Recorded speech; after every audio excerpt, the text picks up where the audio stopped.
우리에게 주시는 하나님의 말씀은 마태복음 16장 5절부터 12절의 말씀을 함께 교독하겠습니다. 신약성경 27쪽에 있습니다.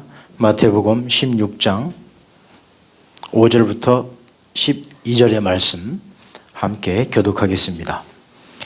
제자들이 건너편으로 갈새 떡 가져가기를 잊었더니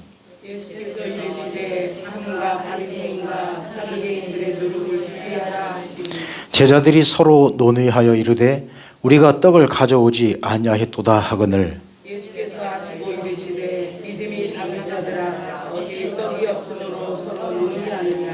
너희가 아직도 깨닫지 못하느냐. 떡 5개로 5,000명을 먹이고 주온 것이 몇 바구니니 미뇨.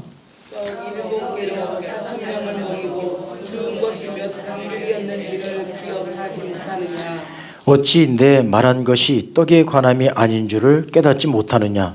오직 바리새인과 사두개인들의 누룩을 주의하라 하시니 그제서야 제자들이 떡에 누룩이 아니요 바리새인과 사두개인들의 교훈을 삼가라고 말씀하신 줄을 깨달았느니라. 아멘. 할렐루야. 할렐루야. 우리 옆 사람하고 인사하실까요? 잘 오셨습니다. 한 번 더 인사합니다. 사랑합니다. 한 번 더 인사하실까요? 끝까지 버텨서 승리합시다. 끝까지 버텨서 승리합시다. 오늘은 누룩을 주의하라라는 제목으로 함께 은혜를 나누고자 합니다. 어떤 동물들이 모여서 자기들의 죄를 고백하기 시작했습니다. 지금 우리가 살고 있는 이 동물의 세계가 너무 타락했으니 우리가 우리의 죄를 자복하고 회개하면서 우리가 새로운 나라를 만들자. 그래서 동물들이 싹 모여서 이제 자기의 죄들을 고백하는 거예요. 제일 먼저 죄를 고백한 동물이 누구였을까요? 동물의 왕. 사자가 내가 어제 저 아래에 있는 염소를 한 마리 잡아먹었다. 배가 너무 고파서 염소 한 마리를 잡아먹고 또 배가 고파서 그 새끼까지도 내가 잡아먹었다 그랬어요. 내가 이렇게 큰 죄를 졌다 하면서 저 사자가 흐르륵 막 울면서 그렇게 고백을 했습니다. 그러자 그 옆에 있는 뭐가 문제냐면 꼭 저런 인간들이 있어요. 여우 같은 인간. 여우가 사자에게 뭐라고 했냐면 괜찮습니다. 괜찮습니다. 지금 사자님이 드신 그것은 잘못된 게 아니라고. 왜냐하면 그 염소들이 풀을 다 뜯어먹어가지고 풀이 지금 너무너무 적은데 지금 사자님이 그 염소를 잡아먹은 것은 이 생태계를 유지하는 아주 좋은 일입니다 하고 이 여우가 그냥 그 사자 밑바닥에서 그냥 그렇게 얘기를 한 거예요. 그냥 그래서 이 사자는 넘어갔습니다. 거기에 이제 표범도 고백을 했고요. 또 곰도 고백을 했고 또 이제 이 노새의 차례가 되었습니다. 이 노새가 뭐라고 했냐면 내가 너무 배가 고파서 저 들에 있는 풀을 좀 뜯어먹었다고. 그러자 동물들이 그냥 벌떼같이 달려들어서 저 노새가 잘못했다고. 저 노새가 잘못했으니 저 노새를 희생제물로 드리자 해가지고 다 만장일치로 참 힘없고 순진한 저 노새를 어떻게 했을까요? 희생제물로 드렸다고 하는 그런 이야기가 있습니다. 이것은 제 이야기가 아니라 라폰테네의 우화 중에서 하나예요. 라폰테네의 우화. 이것을 보면 우리가 지금 여러 사회적으로 지금 부작용이 나타나고 있지 않습니까?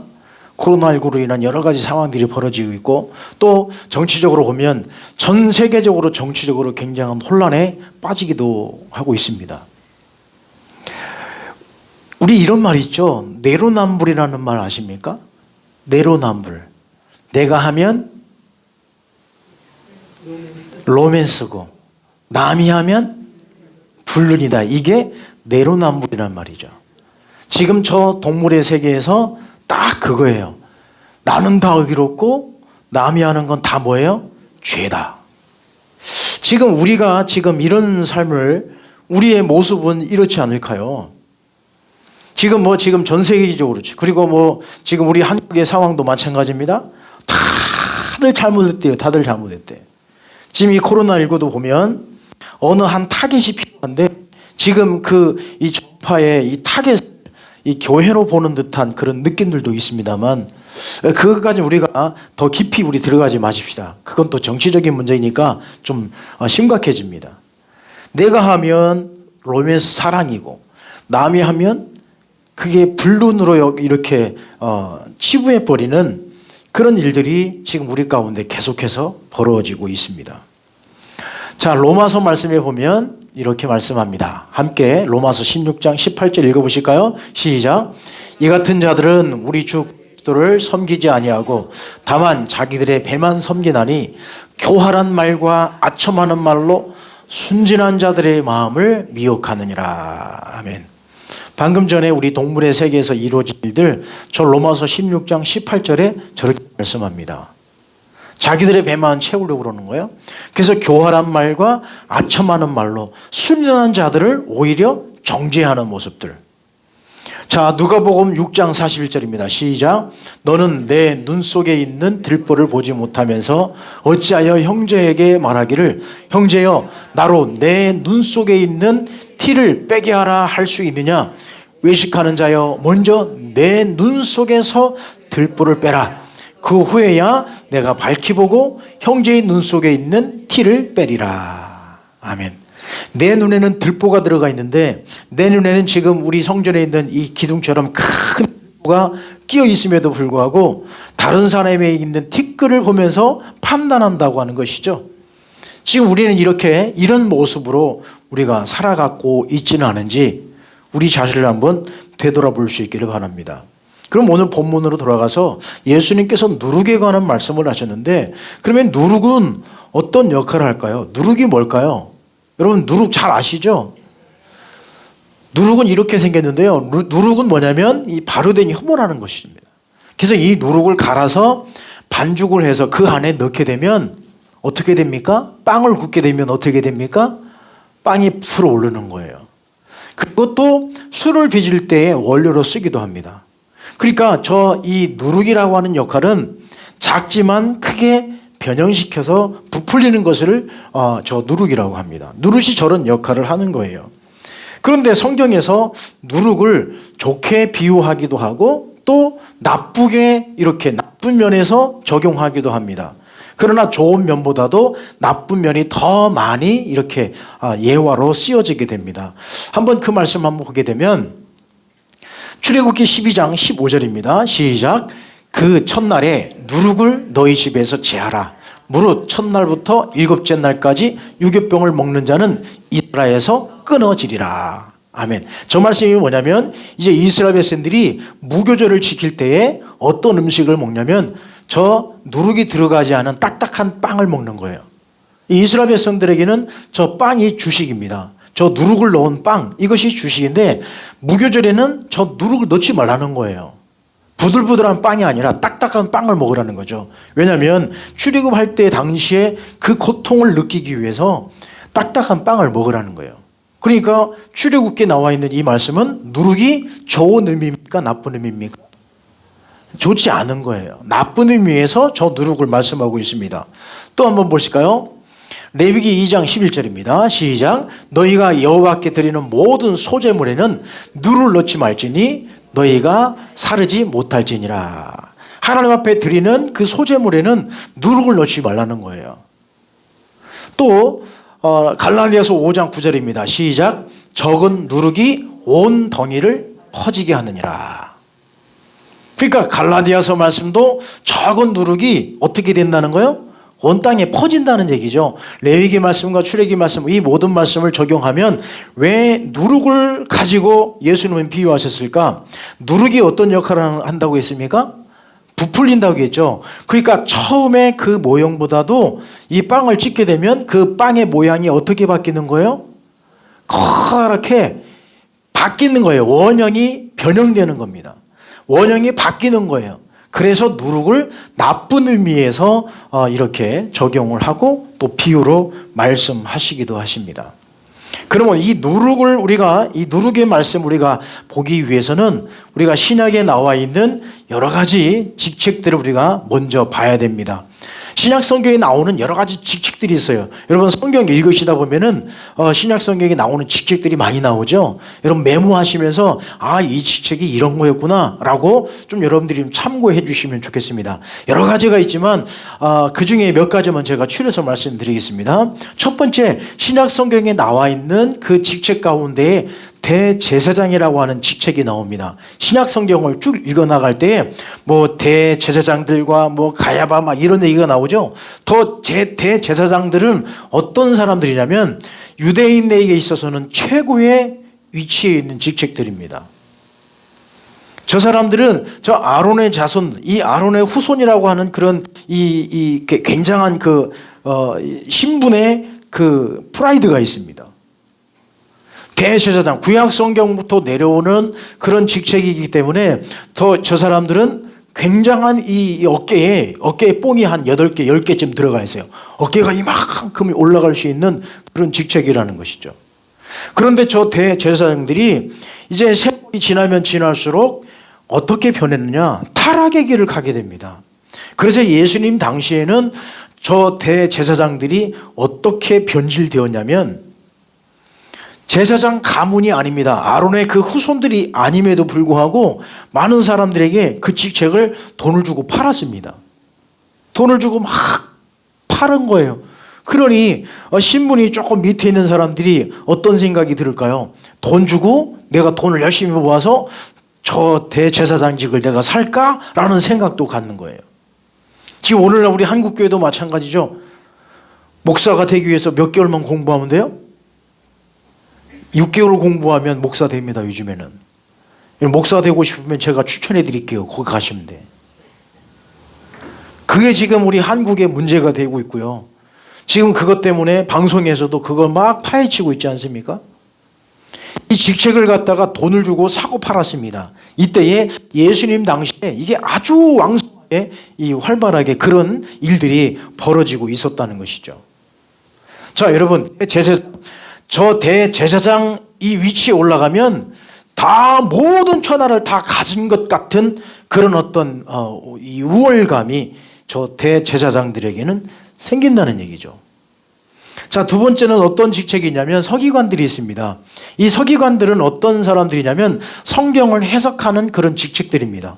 성경을 해석하고 성경을 또 이렇게 가르치는 그런 역할들을 합니다. 그래서 이 율법사나 랍비 이 사람들도 다 서기관의 이 직책과 같이 맞물려 있습니다. 이 사람들은 항상 율법을 공부하는 거예요. 가르치기 위해서. 그래서 성경을 해석하는 직책들이 이 사람들이라는 거죠. 그러면 제사는 누가 집례합니까? 대제사장들이 집례를 하고 또 성경 해석은 누가 합니까? 서기관들이 하는 거예요. 그 다음에 그 어떤 직책이 있냐면 바리새파가 있습니다. 바리새파. 이 바리새파 사람들은 어떤 사람들이냐? 율법을 연구하고 계승하는 사람들이에요. 저 서기관들처럼 율법을 연구하는 한 지파 세력들인데 중요한 것은 이들이 민중의 힘을 얻고 있었어요. 왜 민중의 힘을 얻고 있었느냐? 대제사장의 그 지금 부정과 부패 이것들을 누가 반대하고 일어섰냐면 저 바리새파 사람들이 반대하고 일어선 거예요. 그러니까 많은 사람들이 대제사장들의 부정과 부패를 알고 있는데 그것을 반대하고 으쌰으쌰 한 사람들이 누구였다고요? 바리새파 사람들이에요. 그러니까 그 뒤에는 누가 있는 거예요? 민중이 있는 거예요. 민중의 힘을 얻고 많은 일들을 해나가는 사람들이 저 바리새파 사람들이라는 겁니다. 그러니까 으쌰으쌰 하면서 지금같이 데모하는 사람들이 어떤 사람들이냐? 저 바리새파 사람들이에요. 그 다음에 또 어떤 그 세력들이 있었냐면 바리새파 다음에 성경에 많이 나오는 이 사람들, 사두개파 사람들. 이 사두개인들, 바리새인들, 사두개인들이라고 그러지 않습니까? 그래서 사두개파 사람들은 어떤 사람들이냐? 바리새파 사람들과는 정반대 사람들이에요. 이 사람들은 귀족 집단들입니다.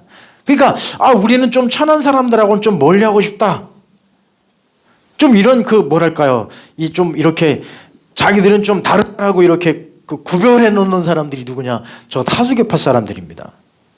그리고 다윗 시대 때의 사독의 그 후손들이 바로 사두개파 사람들입니다. 제사장 사독.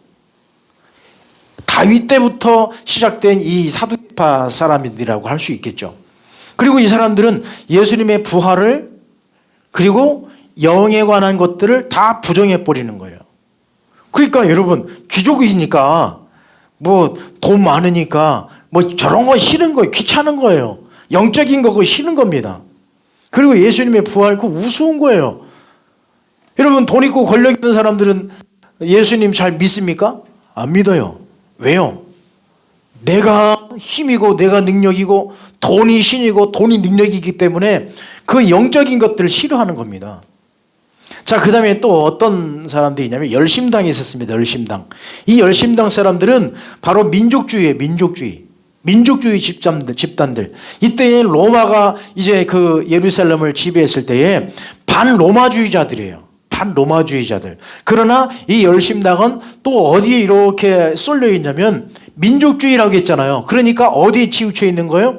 이스라엘 백성들을 향한 그 마음은 뜨겁게 막 불타오르는 사람들이에요. 반면에 로마에게는 어떤 마음을 품고 있습니까? 저 로마 쳐 죽여야 된다라고 하는 반민족주의적인 그 반로마주의적인 그런 사고를 가지고 있는 사람들이 열심당이다. 그리고 마지막으로 또 어떤 사람들이 있었냐면 에세네파가 있었습니다. 에세네파. 이 에세네파 사람들은 어떤 사람들이냐? 쿰란 공동체 사람들이에요. 박해와 여러 가지 이 핍박을 숨어서 극복한 사람들이 저 에세네파 사람들이에요. 그래서 여러분, 쿰란 공동체, 여러분 쿰란 공동체라고 하는 말은 굴 속에 들어가서 사는 사람들이에요. 그래서 여러분 보십시오. 우리가 세계 여행 이렇게 그 방송에서 나오는 거 보면 가끔 가다가 저 쿰란 공동체가 나오기도 합니다. 1947년도에 저 쿰란 공동체에서 살고 있었던 저 공동체 안에서 무엇이 발견되냐면 항아리 하나가 발견이 돼요. 항아리 하나가.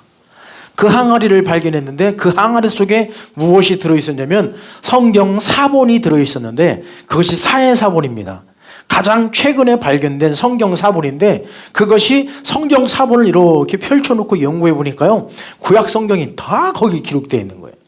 엄청난 아주 최고의 보물을 이 쿰란 공동체들이 가지고 있었고 또 거기에서 발견이 된 거예요. 이 사람들은 수도자적인 성격이 굉장히 강했고요. 그리고 이 사람들은 말씀을 연구를 많이 한 사람들이 바로 이런 사람들이었습니다. 그러니까 에세네파 사람들은 이 현실을 도피하고 숨어 사는 사람들이에요. 자, 신약 성경에 나오는 이 직책들이 바로 이런 사람들이에요. 여러분, 이제 이 신약 성경에 읽어 내려가시면서 대제사장, 서기관, 바리새인, 사두개인, 뭐 열심당, 에세네파 이런 얘기 나오면 이제 아시겠죠? 이 배경을 아셔야 오늘 이 말씀이 쉽게 다가올 수 있습니다. 자, 오늘 말씀으로 다시 돌아가서요. 이렇게 예수님께서 지금 누구와 누구의 이 대화를 이루어 가시냐면 첫 번째는 바리새파와 사두개파 사람들의 이 사람들의 대화를 이제 이어가는 겁니다. 자, 말씀을 보십시다. 이상한 대화가 이루어지는 거예요. 자, 1절부터 5절까지의 내용을 함께 보시겠습니다. 바리새인과 사두개인들이 예수님을 찾아와서 예수님과 대화를 하는데 예수님께 무엇을 요구하시냐면 어떤 요구를 하시냐면 하늘의 표적을 좀 보여달라.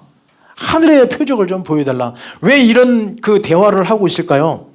그 전에 15장에 가면 예수님께서 어떤 이적을 일으키십니까? 오병이어 7병이어 사건이 막 벌어집니다. 놀라운 일들이 막 벌어지는 거예요. 그러니까 바리새인과 사두개인들이 예수님의 그 모습을 바라보고 직접 찾아가서 우리가 보는 앞에서 다시 한번 하늘의 표적을 좀 보여달라라고 물어보는 거예요. 그러자 예수님께서 뭐라고 대답하십니까? 시대의 표적을 분별하지 못하는구나 라고 말씀하십니다. 이 말씀이 무슨 말인가 모르는 거예요. 바리새인과 사두개인들이 지금 헷갈리는 거예요. 지금 예수님이 무슨 말씀을 하시는지 전혀 못 알아들으시는 거예요. 그래서 예수님께서는 이들에게 표적을 구하는 이 사두개인과 바리새인들에게 뭐라고 말씀하십니까? 결론적으로 요나의 표적만을 보여줄 수 있다라고 하는 거예요. 요나의 표적은 무슨 말일까요? 요나의 표적. 요나가 물고기 뱃속에 들어가서 며칠 만에 나온 거예요? 3일 만에 나왔죠. 그 얘기는 뭐냐? 예수님께서 3일 만에 돌아가셨다가 부활하신다는 이 의미. 이제 앞으로 나타날 표적은 이것이라는 얘기죠. 이것이 표적이지 다른 세상에서 이루어지는 이런 표적들은 아무것도 아니라는 겁니다. 이것이 바로 1절부터 4절까지의 내용입니다. 참 이상한 내용이었죠. 그런데요, 더 이상한 대화가 이루어집니다. 더 이상한 대화는 뭐냐? 우리가 읽은 5절부터 12절까지의 말씀입니다. 이 더 이상한 대화는 제자들과 예수님과의 대화예요. 제자들과 예수님과의 대화는 어떤 대화였을까요? 이제 이 일 마치고 건너편으로 가는 그 길 도중에 제자들이 떡 가져가는 것을 잊었다는 얘기예요. 떡을 좀 가져가야 되는데 그것을 깜빡하고 잃어버린 거예요. 그래서 제자들이 어떻게 했습니까? 이 떡에 안 가져간 것을 막 서로 이제 막 분쟁이 일어난 거예요. 그래서 예수님께서 뭐라고 말씀하십니까?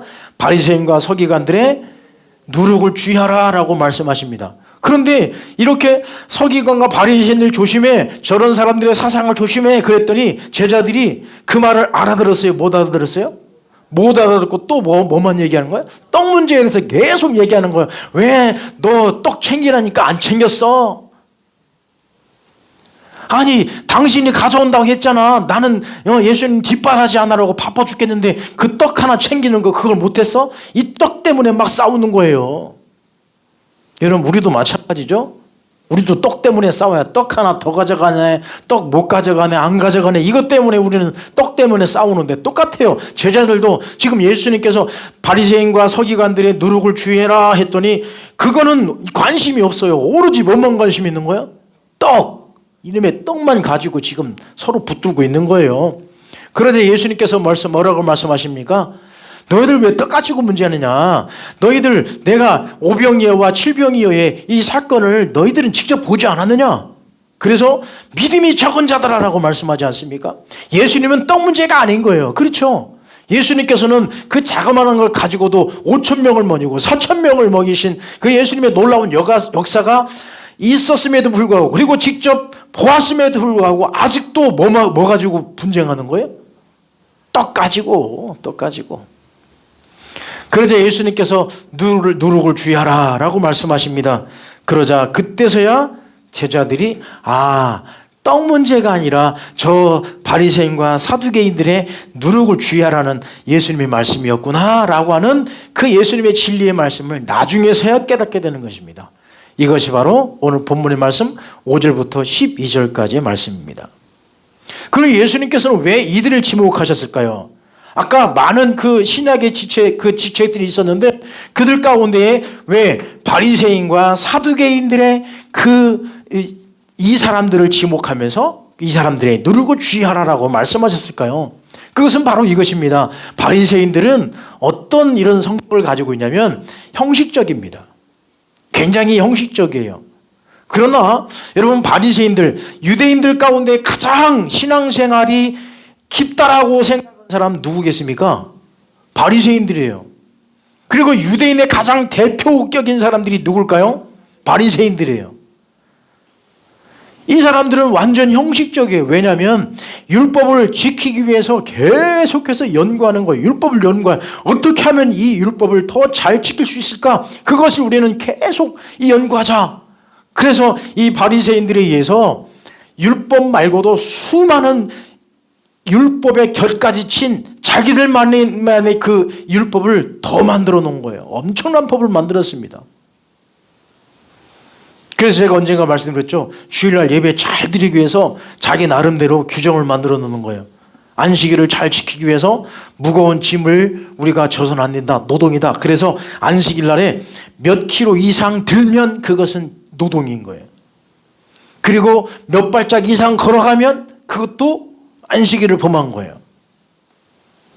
그래서 예수님의 제자들이 뭐 했습니까? 주일날 아침에 배고파서 뭐 했어요? 밀을 이렇게 손으로 비벼가지고 그걸 먹었어요. 그러자 저 바리새인들이 뭐라 했습니까? 안식일을 범했다 그랬어요. 왜요? 밀을 타작했단 말이에요. 타작. 타작이 뭔지 아시죠? 타작. 이 곡식을 떨궈내 가지고 먹었단 얘기예요. 그 타작했기 때문에 저 사람들은 안식일 범한 사람들이야. 이렇게 형식적이었습니다. 이런 형식이 어디 있습니까? 또 이 사람들은 굉장히 율법적이었어요. 율법 아니면 다 죽는다고 했고 율법 안 지키면 다 죽는 걸로 알고 있었습니다. 그러니 율법을 너무 연구하다 보니까 율법에 너무 치우치다 보니까 아무것도 아닌 것 가지고도 그 수많은 율법을 막 만들어 버리는 거예요. 여러분, 우리가 주일날 점심을 맛있게 먹기 위해서 어떻게 해야 됩니까? 주일날 기쁜 마음으로 드시면 돼요. 그런데 주일날 점심을 맛있게 먹기 위해서 수저는 10번 이상 씻어야 되고 젓가락은 그 반 이상 5번 이상 수세미질을 해서 닦아야 되고 그 다음에 이제 입도 먼저 맛을 보기 위해서 입을 헹구기 위해서 그 물을 갖다가 10번 이상 헹구고 뭐 이런 쓸데없는 것들을 막 만들어 놓는 거예요. 이게 바로 율법적이라는 거예요. 그 다음에 굉장히 위선적이었습니다. 바로 아까 동물의 왕국처럼 내로남불이 누구였느냐? 바리새인들이었어요. 자기들은 마음으로 다 죄짓고 마음은 썩어 들어가면서도 겉으로는 아주 경건한 척했던 사람들이 저 사람들이었다는 거죠. 그리고 굉장히 독선적이었어요. 독선적이라는 말은 무슨 말이냐? 자기들밖에 모르는 거예요. 그래서 지금도 저 유대인들은 구원은 누구밖에 없다? 자기들밖에 없다라고 얘기하는 겁니다. 이런 독선적인 게 어디 있습니까? 자, 그러면 이 또 하나 사두개인들은 또 어떨까요? 사두개인들은 왜 예수님께서 지목하셨을까? 사두개인들은 바로 현실주의자들이 현실주의자. 예수님의 부활과 영을 인정하지 않기 때문에 이들은 굉장히 현실적인 사람들입니다. 그리고 이 사람들은 부활을 거부하고 또 비영적입니다. 영적인 걸 싫어하는 사람들이에요. 그러니 이 사람들은 자유주의자들이에요. 자유주의자. 너무 자유스러운 거예요. 신앙의 기준도 없고 그냥 내 마음대로 살아가는 거예요. 내 마음대로. 자, 그러면 이런 바리새인과 사두개인들의 이런 성격을 알면 예수님께서 왜 이들을 지목하셨는가 알 수 있죠. 그런데 이것들이 지금 이 시대에 이런 똑같은 모습들이 우리에게 나타나고 있다는 겁니다. 어떻게 해요? 바리새인과 사두개인들이 극단적인 보수로 또 사두개인들 극단적인 자유주의로 이렇게 지금 우리가 살고 있는 이 시대에 똑같이 우리나라에도 이렇게 나타나고 있어요. 극단적인 보수와 극단적인 자유주의, 극단적인 진보죠. 이런 것들이 똑같이 예수님 당시처럼 우리 시대에도 이렇게 나타나고 있다는 겁니다. 그럼 여러분들에게 묻겠습니다. 여러분들은 어느 당입니까? 어느 당이에요? 어느 당? 우리는 이 세상에 있는 당이 아니라 우린 예배당이에요. 예배당. 오늘 예배당에 나오셨잖아요. 예배당이고 예수당이란 말이에요. 우리는 지금 저는 너무너무 지금 마음이 아픈 게 왜 한국교회가 교회에 등을 얻고 정치판에 들어가서 무슨 당을 세우고 그런지 모르겠습니다. 그건 하나님이 원하시는 게 아닙니다. 그렇게 세상을 변혁시키는 게 아니에요. 그렇게 했으면 예수님 당시에 벌써 세상이 바뀌었고요. 물론 예수님이 십자가를 통해서 세상을 바꿔놓으셨지만 세상은 그렇게 바뀌는 게 아닙니다. 자, 지금 바리새인과 사두개인처럼 극단적인 보수로 극단적인 자유주의로 이렇게 좌우로 지금 우리는 이렇게 갈라져 있는 모습을 바라보며 우리 하나님이 이렇게 말씀하시고 계십니다. 신명기 28장 14절 시작. 내가 오늘 너에게 명령하는 그 말씀을 떠나 좌로나 우로나 치우치지 아니하고 다른 신을 따라 섬기지 아니하면 이와 같으리라. 아멘. 신명기 28장은 축복에 관한 말씀이 나옵니다. 또 거기에 저주에 관한 말씀도 모세가 선포하고 있습니다. 축복받는 비결은 뭐냐? 좌로나 우로나 치우치지 않는 거예요. 우리는 오로지 무엇만 바라보고 가는 거예요? 예수님만 바라보고 가는 겁니다. 그러면 우리가 누룩을 주의하라고 했는데 우리가 어떤 누룩을 주의해야 될까요? 우리 삶 속에 누룩이 참 많아요. 첫 번째는 여러분들 읽어봅시다. 시작. 그렇습니다. 떡 문제로 죽지 않아요. 그런데 우리는 떡 문제가 나타나면 우린 다 죽었다고 생각해요. 결코 떡 문제로 죽는 일이 없습니다. 우리 주님께서 우리에게는 어떤 은혜를 주시느냐? 떡을 우리에게 주신단 말이죠. 떡을 우리에게 베풀어 주십니다. 우리가 지난주에 말씀드린 것처럼 내게 무엇을 줄꼬 라고 했을 때 그의 나라와 그의 의를 구하면 이 모든 것을 너에게 더하시리라. 솔로몬처럼 지혜를 구하고 하나님의 은혜를 구하면 나머지 것들은 다 하나님이 해 주신다는 얘기죠. 이스라엘 백성들 너희들 하나님 말씀 붙들고 율법을 지키면 율법을 따라가고 하나님 말씀대로 살면 어떤 보장을 주신다고요? 먹고 사는 거 내가 너희들 해결해 줄게. 이거 아니겠습니까? 결코 우리는 떡 문제로 죽지 않는 거예요. 자, 옆에 분하고 인사하십시오. 떡 문제로 죽지 않아요. 시작. 떡 문제로 안 죽어요. 자, 마태복음 4장 4절입니다. 시작. 예수께서 대답하여 이르시되 기록되었으되 사람이 떡으로만 살 것이 아니요 하나님의 입으로 나오는 모든 말씀 살 것이니라 하였느니라. 아멘. 떡으로 사는 게 아니라고 했습니다. 그렇습니다. 우리는 떡으로 사는 게 아니에요. 떡으로만 산다면 우리는 그 짐승들과 동물과 다를 게 뭐가 있겠습니까? 우리는 떡으로 사는 게 아니에요. 우리는 하나님 말씀으로 사는 거죠. 그런데 우리는 떡 문제 때문에 우리의 안에 있는 이 신앙을 다 갉아먹고 있지 않습니까? 이 누룩이 우리 신앙을 막 변형시켜 버리는 거예요. 떡 문제가 우리는 가장 큰 고민이라고 생각하는데 아니라는 얘기입니다. 그러나 여러분, 주부 여러분, 그 고민 알아요. 때만 되면 뭐 먹을까? 때만 되면 뭐 오늘 점심 뭐 먹을까? 저녁은 뭐 해줘야 우리 애들이 좋아할까? 그 고민하는 거 다 알아요. 그러나 우리의 근본적인 문제는 그게 아니란 얘기입니다. 자, 요한복음 6장 35절입니다. 시작. 예수께서 이르시되 나는 생명의 떡이니 내게 오는 자는 결코 줄이지 아니할 터이요 나를 믿는 자는 영원히 목마르지 아니하리라. 아멘. 예수 그리스도가 생명의 떡이란 말이에요. 예수님 자체가 떡인데 제자들은 지금 떡과 같이 걸어가고 있음에도 불구하고 떡 문제를 고민하고 있는 거예요. 그래 예수님이 얼마나 답답했을까. 내가 떡이야. 내가 떡. 생명의 떡이 지금 같이 걸어가고 계시는데 그거 못 알아보고 떡 안 가졌네. 떡 안 가졌네. 여러분, 생명이신 예수 그리스도가 여러분 안에 계시면 영원히 줄이지 아니하고 목마르지 아니하다고 했습니다. 할렐루야. 여러분 안에 말씀으로 충만하게 채워지고 여러분 안에 은혜로 가득 채워지면 떡 문제로 고민하지 않습니다. 그러나 은혜가 떨어지고 말씀이 떨어지고 내 모든 영적인 것들이 고갈돼 버리면 뭐만 생각하면 떡만 생각하는 거예요. 떡 문제만 고민하는 겁니다.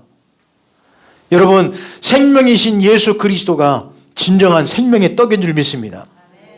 그 다음에 우리가 조심해야 될 누룩이 무엇입니까? 진리가 자유케 한다는 거예요. 진리가. 우리 안에 진리가 들어와야 되는 거예요. 내 안에 진리가 없으면, 내 안에 복음이 없으면 우리는 자꾸 내 안에 있는 누룩들이 자꾸 우리를 갉아먹는 겁니다. 자, 4절 말씀 읽어보실까요? 4절 말씀 시작. 그제서야 제자들이 떡에 누룩이 아니요 바리새인과 사두개인들의 교훈을 삼가라고 말씀하신 줄을 깨달으니라. 아멘. 그제서야 깨달은 거예요. 진리이신 예수님을 바라봤을 때 그제서야 깨달은 거예요. 여러분, 진리가 와야 자유스러운 거예요. 여러분, 진리가 여러분 안에 들어오면 모든 삶이 자유로운 거예요. 진리가 여러분 안에 들어오면 지금 코로나19 아무 상관없는 거예요. 진리가 여러분 안에 들어오면 지금 세상 사람들이 교회를 욕하고 세상 사람들이 교회를 손가락질한다? 그거 아무 소용없는 거예요. 아무 상관없는 거예요.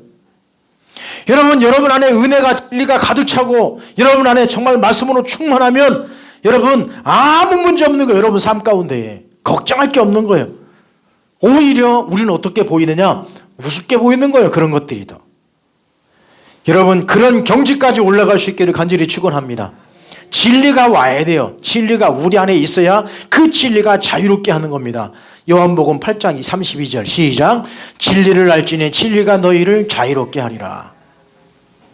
그렇습니다. 진리가 내 안에 들어오면 모든 것을 다 통달할 수 있는 거예요.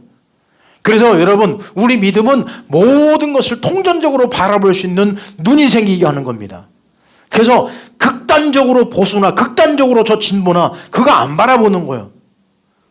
누구만 바라보느냐? 예수 그리스도만 바라보는 겁니다. 그 다음에 세 번째 조심해야 될 누룩이 무엇일까요? 나의 변화가 누룩을 이긴다는 겁니다. 내가 바뀌어야 되는 거예요. 나의 변화가 누룩을 이기는 거예요. 그런데 우리는 자꾸 무엇만을 고집하느냐? 내로남불만 고집하는 거예요. 내로남불. 나는 의롭고 당신은 죄인이고. 우린 그게 아니란 말이죠. 자, 갈라디아서 2장 20절 한번 읽어보십시다. 시작.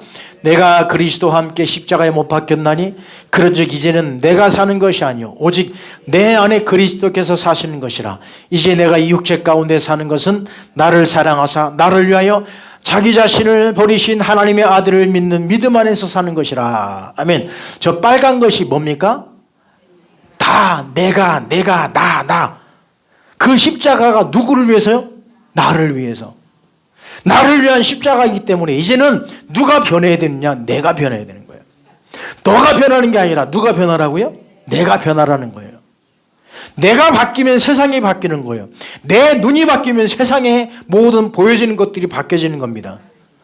요한복음 12장 24절입니다. 시작. 한 알의 밀이 땅에 떨어져 죽지 않냐면 한 알 그대로 있고 죽으면 많은 열매를 맺느니라. 내가 죽어야 되는 거예요. 내가 죽어야 세상이 바뀌는 겁니다. 그런데 나는 안 바뀌고 계속해서 상대방만 바뀌기를 원하고 세상이 바뀌기를 원한다? 아니에요. 내가 바뀌어야 세상이 바뀌죠. 근데 다 지금 사람들은 내로남불, 당신이 바뀌어야 되고 세상이 바뀌어야 되고 정치하는 사람들이 바뀌어야 되고.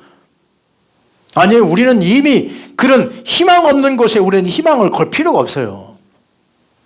매일 치고받고 싸우는데 거기에 무슨 희망이 있습니까? 오로지 예수님밖에 희망이 없는 줄 믿습니다. 내가 바뀌는 거예요. 세상을 내가 바꿔서 보는 거예요. 그래야 희망이 있는 겁니다. 여러분 혹시 등 긁을 때 뭘로 긁으세요? 효자손이 제일 좋아요. 근데 가끔 가다가 집사람한테 등을 긁어달라면 엄한 데를 긁어. 엄한 데. 거기 말고. 그게 제일 좋은 방법 제가 가르쳐 드릴게요. 어떤 거라고요? 여러분 효자손보다도 사람이 긁어줄 때 제일 시원해요. 그러면 어떻게 하느냐? 긁는 사람은 계속 긁어요. 그리고 누가 움직이면 돼요? 내가 움직이면 돼. 이렇게.